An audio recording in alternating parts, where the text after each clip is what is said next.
I know someone will find this little tip very useful. Now, this is actually a high heel, and you know what it is about high heel?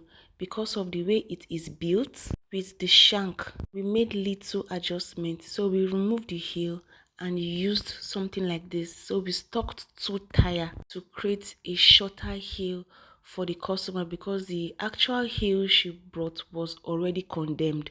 So this is what we had to make use of as seen in the video. So we filed that area, and I also filed the heel area, that's the tire that we are making use of. So what we used to stock the tire, like we doubled a tire, not like doubling one tire, we used a tire and we used a Marco sole to just get the short heel that you are seeing in this video. We applied gum, and as usual we let it dry for some time before we went ahead into placing it on the edge, that's the heel area. So I'll just show you how the previous heel was like. If you have any repair like this, you can just simply use this method, and trust me, it is going to work for you. And like I said, this heel is usually built to be high, but because of the kind of repair we are doing, we had to, the customer preferred we go for a lower kind of heel so that it will be easy for her to work with. I know these days women don't really buy heels again. What they do is just repairs and repairs. That's what we have been doing.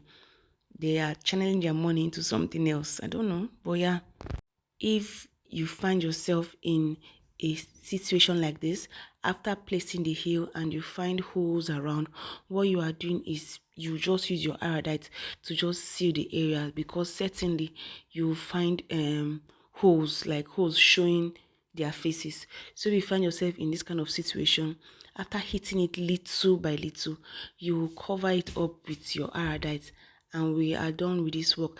Now the next thing we are going to do is we are going to adjust the shank to this heel that we have constructed. Now this was the previous heel. See how it looks like.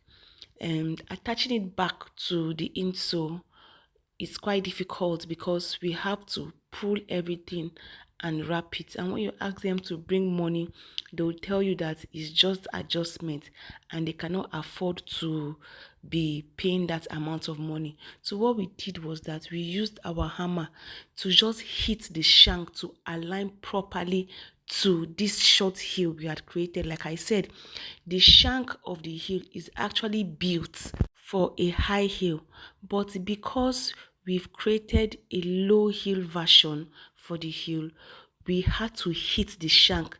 So if you find yourself in this kind of situation, make sure you hit, when you hit the shank, like forcefully hit the shank properly, it will align into the shorter heel that you are trying to create for it. Hope this makes sense. Now what it's doing is it is making the heel balance and positioning the heel for the shorter heel that you are trying to place on it. You can do this for your high heels, and you can do this for repairs for a customer.